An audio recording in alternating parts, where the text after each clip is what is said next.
Hi students, Unit 8 Exercise 8.4 பார்த்துட்டு இருக்கோம். அதில் செகண்ட் ப்ராப்ளம் given question பாருங்க. A and B are two events such that so A B 2 கொடுத்துருக்காங்க. ஏன்னா நமக்கு 3 ஃபார்முலாஸும் இருக்குது இதில் A B Cன்னு சொல்லிட்டு, அதனால தான் முதல்ல கொடுத்துருக்காங்க A B. ஸோ ரெண்டே ஃபார்முலா, ரெண்டு வேரியபிள் யூஸ் பண்ணும்போது தான் ஃபார்முலாஸ் யூஸ் பண்ண போகிறோம். So A and B are two events such as P of A equal to 0.42. So P of A value கொடுத்துட்டாங்க 0.42. P of B equal to 0.48 and P of A intersection B equal to 0.16. So given values 3 இருக்கு. இது use பண்ணி நம்ம என்ன find out பண்ணணும்னு பாருங்க. Subdivision 1 P not A. So P of not A ன்னு கொடுத்துருக்காங்க. ஸோ நாட்னா நான் என்ன யூஸ் பண்ணணும்னு சொன்னேன், பார் யூஸ் பண்ணும். ஸோ எப்போ நாட்னு கொடுத்துருக்காங்களோ அந்த வேரியபிளுக்கு நம்ம என்ன பண்ணணும், நாட் பார்னு யூஸ் பண்ணணும். பார்னு யூஸ் பண்ணிக்க வேண்டியது தான். நெக்ஸ்ட் P of B இருக்கு. ஸோ அப்போ P of not B னா நம்ம என்ன யூஸ் பண்ணணும், B பார் கண்டுபிடிக்கணும். ARB. ஸோ ஆல்ரெடி ஃபார்முலா நடத்தும் போதே சொன்னால் நடுவில் ஆர் அப்படி இல்லைனா அண்டெல்லாம் யூஸ் பண்ணோம். நம்ம எந்த சிம்பிள் யூஸ் பண்ணோம், யூனியன் சிம்பிள் தான் யூஸ் பண்ணோம். ஸோ இது யூஸ் பண்ணி இப்போ நம்ம ப்ராப்ளம் பார்க்கலாம். ஸோ இப்போ நம்ம ப்ராப்ளம் பார்க்கலாம். given ஆல்ரெடி நான் எழுதிட்டேன். P of A, P of B, P of A intersection B values find out பண்ண வேண்டிய 3 சப்டிவிஷனே எழுதியாச்சு. ஸோ நான் ஃபஸ்ட்டு சப்டிவிஷன் கண்டுபிடிக்க போகிறேன். சப்டிவிஷன் 1 P of not Aன்னு கொடுத்துருக்காங்க. ஸோ நாட் ஏன்னா என்ன அர்த்தம், பார் தான். ஸோ பார் யூஸ் பண்ணுற மாதிரி நமக்கு என்ன ஃபார்முலா தெரியும், P of E plus P of E bar equal to 1. So என்ன ஈவெண்ட் இருக்கோ அதுக்கு ஆப்போசிட்டாக இருக்க ஈவெண்ட் தான் பார்னு யூஸ் பண்ணுவோம். அதை நாட்டுன்னு யூஸ் பண்ணால் அது பார்னு யூஸ் பண்ணுவோம். Equal to 1. So alphabetic letter பேசிக்காக ஃபார்முலா இ யூஸ் பண்ணுறோம். கொஸ்டினில் என்ன கேட்டிருக்காங்களோ அதுக்கேற்ற மாதிரி ஆல்ஃபபெட்டிக் யூஸ் பண்ண வேண்டியதான். நமக்கு என்ன கொடுத்துருக்காங்க, P of A bar. P of A bar தான் நம்மள என்ன கண்டுபிடிக்கணும், ஃபைண்ட் அவுட் பண்ணணும். P of A bar இருக்க மாதிரி ஃபார்முலா நமக்கு என்ன இருக்குன்னா, P of A plus P of A bar equal to 1. So already நம்ம கொடுத்துருக்க இந்த எலமெண்ட்ஸ் ஃபார்முலா தான் நமக்கு. இந்த இடத்துல ஆல்ஃபபெட்டிக் ஏ யூஸ் பண்ணுறதால ஏ பார்னு யூஸ் பண்ணுறேன். P of A ஆல்ரெடி நம்ம கிவன்லேயே கொடுத்துருக்காங்க 0.42ன்னு plus P of A bar equal to 1. So P of A bar தான் ஃபைண்ட் அவுட் பண்ணோம். ஸோ அது அங்கேயே இருக்கட்டும். 0.42 இந்த சைடு போகும்போது மைனஸ் ஆகும், மைனஸ் 0.42. ஸோ இப்போ இது ரெண்டு நம்ம என்ன பண்ணணும், சப்ராக்ட் பண்ண போகிறோம். 1 minus 0.42. ஸோ இது சப்ராக்ட் பண்ணால் நம்ம எப்படி பண்ணணும்னா, இது வந்து என்னென்னா இன்டீஜர் வேல்யூ, இங்கே நமக்கு டெசிமல் வேல்யூவாக இருக்குது. ஸோ அப்போ நம்ம என்ன பண்ணால் 1 இருக்குது, 0.42 ஜீரோன்றது தான் இங்கே என்ன integer part, decimal part 42. So 1 பக்கத்தில் டெசிமல் பார்ட்டு எதுவுமே இல்லைன்னா நம்ம 0ன்னு போட்டுக்க வேண்டியதான். ஸோ இப்போ சப்ராக்ட் பண்ணால் இங்கே வேல்யூஸ் இருக்கணும். வேல்யூ பண்ணும்போது பக்கத்தில் பாரோ பண்ணுங்கள். அப்போ இது 10ஆக மாறிடும். ஸோ அப்போ இங்கே தானே பாரோ பண்ணியிருப்போம், இங்கேயும் நமக்கு என்ன 10ஆக தான் மாறி இருக்கும். இங்கேருந்து பாரோ பண்ணால் இது என்னவா இருக்கும், 10ஆக மாறி இருக்கும். இந்த 10லேருந்து பக்கத்தில் பாரோ பண்ணதால் இது 9ஆக சேஞ்ச் ஆகிருக்கும். இதில் பாரோ பண்ணதால் 1 0 ஆயிடுச்சு. ஸோ 10ல் 2 மைனஸ் பண்ணுங்கள் 8, 9ல் 4 மைனஸ் பண்ணுங்கள் 5, இங்கே 0 0 0.58 தான். So P of A bar equal to 0.58. Next ஒன்று என்ன கண்டுபிடிங்க பாருங்கள், P of not B. Same அதே மாடல் தான், வேரியபிள் மட்டும் தான் different. P of B bar தான் கண்டுபிடிக்கணும். சேம் அதே ஃபார்முலா தான், ஆல்ஃபபெட்டிக் லெட்டர் மட்டும் தான் சேஞ்ச் ஆக போகுது. P of B plus P of B bar equal to 1. So P of B value கொஸ்டினில் ஆல்ரெடி கொடுத்தாங்க 0.48ன்னு. ஸோ அதான் யூஸ் பண்ண போகிறோம். 0.48 plus P of B bar equal to 1. So P of B bar தான் கண்டுபிடிக்கணும். அந்த வேல்யூஸ் அப்படியே வச்சுருங்க. 1 0.48 இந்த பக்கம் வரும்போது மைனஸாக சேஞ்ச் ஆகிடும். So integer part 1 point, decimal part இல்லாதால 0. ஸோ இந்த 0.48ல் 0 தான் integer part, decimal part 48. Same அதே மாதிரி தான் பாரோ பண்ணுங்கள். இங்கேருந்து பாரோ பண்ணும்போது 0, அப்போ இது என்ன ஆகும், 10ஆக மாறும். இங்கே பக்கத்தில் வந்து 9ஆக சேஞ்ச் ஆகிடும். அப்போ இது 10ஆக மாறிடும். 10ல் 8 போயிடுச்சு, நமக்கு என்னது 2, 9ல் 4னா 5, 0.52. So P of B bar equal to 0.52. So next subdivision 3 find out பண்ண போகிறோம். ஆல்ரெடி நான் ஃபார்முலாஸ் நடத்தும் போதே சொல்லியிருந்தேன், 6 அண்டு கொடுத்தா நம்ம என்ன யூஸ் பண்ணணும்னா அதுக்கு பதிலாக யூனியன் சிம்பிள் தான் யூஸ் பண்ணணும். அப்போ சப்டிவிஷன் 3 என்ன யூஸ் பண்ண போகிறேன்னு பாருங்கள். P of A union B equal to P of A plus P of B minus P of A intersection B. P of A value, B value, intersection value எல்லாமே கொடுத்துட்டாங்க கொஸ்டின்லே. P of A value given questionல 0.42, P of B value 0.48 minus P of A intersection B value 0.16. So ரெண்டு value பிளஸ்ல இருக்கு, அதை முதல்ல add பண்ணுங்க. 0.42 0.48. 8 plus 2 10, balance 1.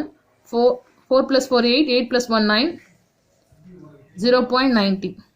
So அப்போ இங்கே என்னது ரெண்டுத்தையும் ஆட் பண்ணால் 0.90. இதோட நம்ம எதை சப்ராக்ட் பண்ணோம், 19 சப்ராக்ட் பண்ணோம். 0.16 சப்ராக்ட் பண்ணுறோம். ஸோ இங்கே வேல்யூஸ் இல்லாத பாரோ பண்ணுங்கள், 10 மாறும், இது 8 சேஞ்ச் ஆகிடும். 10ல் 6 மைனஸ் பண்ணுங்கள் 4, 8ல் 1 சப்ராக்ட் பண்ணுங்கள் 7, 0.74. So P of A union B equal to 0.74. So answer find out பண்ணியாச்சு.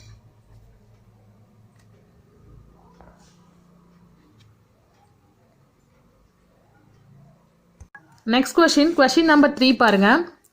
If A and B are two mutually exclusive events. So already நமக்கு alphabetic letters A, B ன்னு சொல்லிட்டாங்க. 2 alphabetic letters தான் use பண்ண போறாங்க. Two mutually exclusive. Already சொன்ன mutually exclusive போது நமக்கு என்ன ஆகும், A intersection B என்னவா இருக்குன்னு சொன்னேன், 0வா இருக்குன்னு சொல்லிட்டேன். Of a random experiment and P of not A. So P of not A னா P of A bar value 0.45, P of A union B 0.65, then find P of B. So இது use பண்ண நம்ம என்ன கண்டுபிடிக்கணும், P of B value find out பண்ணணும். Given values ஃபுல்லா எழுதிட்டேன். P of not A னா P of A bar equal to 0.45, P of A union B equal to 0.65, mutually exclusive means P of A intersection B equal to 0 எழுத வேண்டியதான். So இது எல்லாமே given எழுதியாச்சு. Next நம்ம find out பண்ண வேண்டியது P of B. So P of B நமக்கு என்ன ஃபார்முலாஸ் இருக்கு பாருங்க. P of B இருக்க ஒரே ஃபார்முலா நமக்கு P of A union B equal to P of A plus P of B minus P of A intersection B. So இந்த ஒரு formula தான் நமக்கு A கண்டுபிடிக்க ஒரே ஒரு ஃபார்முலா இருக்கு. ஸோ அப்போ இது யூஸ் பண்ணால் நமக்கு என்னெல்லாம் தேவை பாருங்க. சொல்யூஷன். ஸோ நான் ஃபர்ஸ்ட் ஆஃப் ஆல் நான் ஃபார்முலா எழுதிடுறேன், அப்போ தான் நமக்கு என்ன கண்டுபிடிக்கணும்னு தெரியும். So P of A union B equal to P of A plus P of B. P of A intersection B நம்ம செகண்ட் ஃபார்முலா நான் ஒன்று நடத்தினேன். ஸோ மியூச்சுவல் எக்ஸ்க்ளூசிவ்னா 0 ஆகிடும். ஸோ உங்களுக்கு வேணா கூட நான் போட்டு காமிக்கிறேன். Minus P of A intersection B. இந்த ஃபுல் வேல்யூ என்ன ஆகிடும், 0ன்னு கொடுத்துட்டாங்க. ஸோ சப்ஸ்டியூட் பண்ணிட்டு 0ன்னு போட்டுங்க. அப்படிலாம் சப்ஸ்டியூட் பண்ணாமலே கூட இருக்கலாம்.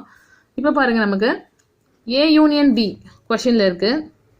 P of A கண்டுபிடிக்கணும், P of Aவும் நம்ம கண்டுபிடிக்கணும், P of Bயும் நம்ம கண்டுபிடிக்கணும். ஸோ P of A கண்டுபிடிக்க நமக்கு என்ன கொடுத்துருக்காங்க பாருங்க, P of A பார் கொடுத்துருக்காங்க. ஸோ A பார் யூஸ் பண்ணி எப்படி ஃபைண்ட் அவுட் பண்ணலாம் பாருங்க. P of A bar plus P of A equal to 1. P of A bar value நமக்கு என்ன தெரியும், 0.45 plus P of A equal to 1. So இது change பண்ணாலும் எந்த ப்ராப்ளமும் கிடையாது, ஏன்னா அடிஷனில் தானே இருக்குது. So P of A value தான் தேவை. 0.5 இந்த பக்கம் போகும்போது என்ன ஆகும், நமக்கு மைனஸ் ஆகும். 1 minus 0.45. 1 இன்டீஜர் பார்ட், டெசிமல் பார்ட்டில் தான் 0 போட்டுக்கிறேன். 0.45. ஸோ பாரோ பண்ணுங்க, இது 10 சேஞ்ச் ஆகும், இது 9 சேஞ்ச் ஆகும், 0 மாறும். 5 5 0 0.55. So P of A equal to 0.55.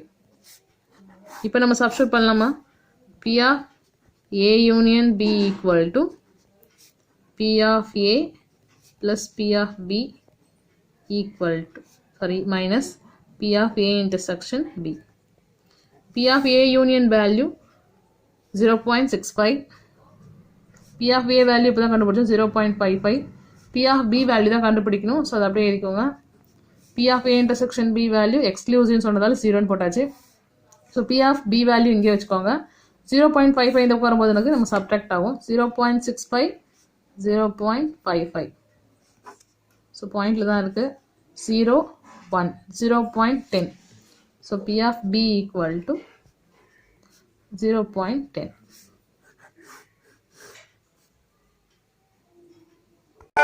Question number 4. The probability that at least one of A and B occurs is 0.6. So already சொல்லியிருக்கேன், and or R யூஸ் பண்ணோம். நம்ம என்ன யூஸ் பண்ணோம், சிம்பிள் யூனியன் சிம்பிள் தான் use பண்ணோம். So இப்போ A union B equal to 0.6. So ப்ராபபிலிட்டியான்னு கொடுத்ததால P of A union B equal to 0.6. If A and B occur stimulously, already நான் சொல்லியிருக்கேன், stimulouslyன்னு கொடுத்தாலும் மியூச்சுவலி எக்ஸ்க்ளூசிவ் கொடுத்தாலும் இன்டர்செக்ஷன் சிம்பிள் யூஸ் பண்ணணும்னு சொன்னேன். So if A and B occur simultaneously with probability of 0.2. So அப்போ ப்ராபபிலிட்டின்னு கொடுத்ததால P of A intersection B equal to 0.2 use பண்ண வேண்டியதான். இது யூஸ் பண்ண நம்ம என்ன கண்டுபிடிக்கணும் பாருங்க, find P of A bar plus P of B bar. So இந்த டூ வேல்யூஸும் அடிஷனை நம்ம ஃபைண்ட் அவுட் பண்ணணும். ஸோ நான் கிவன் வேல்யூஸ்லாம் எழுதிட்டேன். நமக்கு பி ஆஃப் ஏ அண்டு பின்னு கொடுத்தாங்க, அண்டுக்கு பதிலாக union P of A union B equal 0.6 use பண்ணிட்டேன். பி ஆஃப் ஏ அக்கர்ஸ் அந்த சிமிலர்ஸ்லையும் கொடுத்ததால A intersection B equal to 0.2 use பண்ணிட்டேன். ஸோ கிவனை நான் சிம்பிள்ஸாக கொடுத்ததை நம்பர்ஸாக எழுதியாச்சு. இப்போ நம்ம வேரியபிள்ஸ்க்கு ஏற்ற மாதிரி என்ன கண்டுபிடிக்கணும் பாருங்க, P of A bar plus P of B bar இந்த ரெண்டு வேல்யூஸும் கண்டுபிடிக்கணும். இந்த ரெண்டு ஃபார்முலாவும் நம்ம கண்டுபிடிக்கிறதுக்கு நமக்கு ஒரே ஒரு ஃபார்முலா தான் இருக்கு, P of E plus P of E bar equal to 1. So இதை தான் யூஸ் பண்ணி நம்மளால இந்த பார் வேல்யூஸ் எப்பவுமே ஃபைண்ட் அவுட் பண்ணுவோம். ஆனால் இந்த பார் வேல்யூஸ்க்கும் A union B A intersection B ஃபார்முலாஸ்க்கும் எந்த சம்மந்தமும் இல்லை. ஸோ அப்போ நம்ம என்ன பண்ணணும்னா இது கூட நம்ம சம்மந்தம் இருக்க மாதிரி தான் ஏதாவது நம்ம என்ன பண்ணுவோம் வேல்யூஸை ஃபைண்ட் அவுட் பண்ண போகிறோம். So P of A bar எப்போ நமக்கு ஃபார்முலா வரும், P of A plus P of A bar equal to 1. So இதான் நமக்கு என்ன தெரியும், வேல்யூஸ் தெரியும். நெக்ஸ்ட் நமக்கு என்ன தெரியும், பி ஆஃப் பிக்கு P of B plus P of B bar equal to 1. So நமக்கு தெரிஞ்ச ரெண்டு டூ வேல்யூஸ் யூஸ் பண்ண எப்பவுமே நம்ம எல்லா வேல்யூஸும் ஃபைண்ட் அவுட் பண்ணுவோம். நமக்கு ரெண்டுமே தெரிஞ்சது என்ன பாருங்க, A union B A intersection B. இது ரெண்டுமே இருக்க ஒரே formula, P of A union B equal to P of A plus P of B plus minus P of A intersection B. Question நமக்கு பி ஆஃப் ஏவும் P of பியும் கேட்கவே இல்லை, நம்ம கேட்டிருக்கிறது பி ஆஃப் ஏ பாரும் பி ஆஃப் பி பாரும் தான். அப்போ இந்த இடத்துல நமக்கு என்ன தேவையில்லை, பி ஆஃப் ஏவும் பி ஆஃப் பியும் தேவையில்லை. அதுக்கு பதிலாக நான் என்ன யூஸ் பண்ண போறேன்னு பாருங்க. ஸோ இந்த வேல்யூஸ் என்னவா மாற்றிக்க போறேன், நமக்கு ஏற்ற மாதிரி சேஞ்ச் ஆக போறேன். இந்த பி ஆஃப் ஏக்கு பதிலாக பி ஆஃப் ஏ பார் இந்த சைடில் வரும்போது என்ன ஆகும், 1 மைனஸ் பி ஆஃப் ஏ பாராக மாறிடும். நெக்ஸ்ட்டும் அதே மாதிரி தான் பி ஆஃப் பி அப்படியே வச்சுக்கோங்க, அதுக்கு பதிலாக என்ன மாற்ற போகிறேன், 1 மைனஸ் பி ஆஃப் பி பாராக சேஞ்ச் ஆகிடும். இப்போ நான் என்ன பண்ண போகிறேன்னா பி ஆஃப் ஏக்கு பதிலாக 1 மைனஸ் பி ஆஃப் ஏ பார்னும் பி ஆஃப் பிக்கு பதிலாக 1 மைனஸ் பி ஆஃப் பி பார்னு யூஸ் பண்ண போகிறேன். ஏன் நான் அப்படி யூஸ் பண்ணுறேன்னா கொஸ்டினில் நம்ம ஃபைண்ட் அவுட் பண்ண சொன்னது பி ஆஃப் ஏ பாரும் பி ஆஃப் பி பார் தான். ஸோ அப்போ இது ரெண்டுமே நமக்கு தேவையில்லை, அதனால தான் இந்த ஃபார்முலாஸ் யூஸ் பண்ணி இப்படி மாற்றிக்கிட்டேன். ஸோ ஃபர்ஸ்ட் ஆஃப் ஆல் நான் எல்லாத்தையும் சப்ஸ்டியூட் பண்ணிக்கிட்டு அப்புறமா நம்ம வேல்யூ சப்ஸ்டியூட் பண்ணிப்போம்.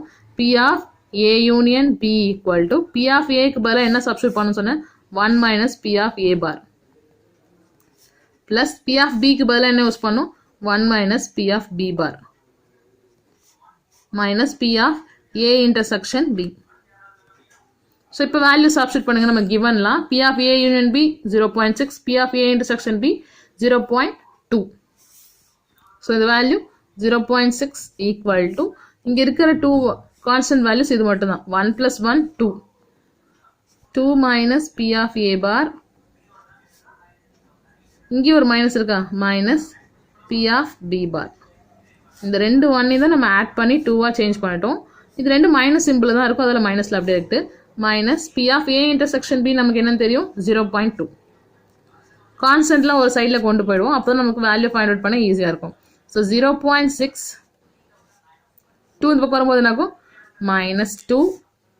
இந்த சைடில் கொண்டு வரும்போது நமக்கு என்னாகும், ப்ளஸ் 0.2 சேஞ்ச் ஆகிடும். Equal to minus P of A bar minus P of B bar. So இப்போ கவனிங்க, டூ வேல்யூஸ் நமக்கு இது ரெண்டு அடிஷனில் இருக்குது, ஒரு சப்ட்ராக்டில் இருக்குது. ஸோ ஃபஸ்ட்டு அடிஷனை பண்ணுங்கள், 0.6 0.2 ஆட் பண்ணால் 8 0.8. ஸோ இது ரெண்டையும் ஆட் பண்ணால் நமக்கு 0.8 வருது, -2 0.8 -2 minus P of A bar minus P of B bar. So இப்போ 2ல் 0.8 சப்ராக்ட் பண்ணுறோம். 2 தான் பிக்கஸ்ட் நம்பர், 0.8ன்றது ஸ்மாலஸ்ட் வேல்யூ. ஸோ 2ல் 0.8 நம்ம என்ன பண்ண போகிறோம், சப்ராக்ட் பண்ண போகிறோம். ஒரு டெசிமல் தான் இருக்குது. ஸோ இப்போ நம்ம என்ன பண்ணணும், மேலே நம்பர்ஸ் இல்லை, பாரோ பண்ணுங்கள், இது 1ஆக மாறிடும், இங்கே 10ஆக வரும். 10ல் 8 சப்ராக்ட் பண்ணுங்கள், 2 1.2 1.2. ஸோ இதில் 0.8 பெரிய நம்பரா 2 பெரிய நம்பரா 2 தான் பெரிய நம்பர். ஸோ அதோட சிம்பிள் மைனஸ். ஸோ அப்போ இந்த சைடில் நம்ம மைனஸ் கேன்சல் பண்ணல. 2 எலமெண்ட்ஸ் இருக்குது, அதெல்லாம் என்ன பண்ணால் மைனஸை காமனாக எடுத்துடுறேன். B of A bar plus B of B bar. ரெண்டுத்துலேயுமே மைனஸ் காமனாக இருக்குல்ல, இங்கே ரெண்டுத்துலேயும் மைனஸ் இருக்குல்ல, அது ஒன்றா வெளில எடுத்துட்டேன். ஒன்றா எடுத்துட்டா என்ன ஆகும், மல்டிபிள் இருக்குது. ஸோ மல்டிபிள் 2 அந்த பக்கம் அந்த மைனஸ் போகும்போது மைனஸ் மைனஸ் கேன்சல் ஆகிடும். அப்படி இல்லைன்னா இப்போ மொத்தமாக சேர்த்து தான் ஒரு சிம்பிள் இருக்குது, ஒரே ப்ராக்கெட் வேல்யூ எழுதிட்டேன். அப்போ இந்த மைனஸும் இந்த மைனஸும் கேன்சல் ஆகிடும். P of A bar plus B of B bar equal to plus 1.2 answer.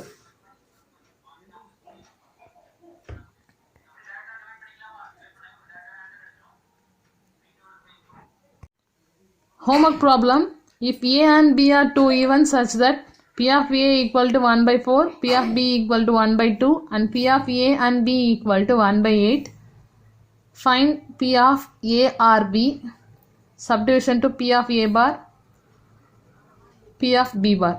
Thank you, students.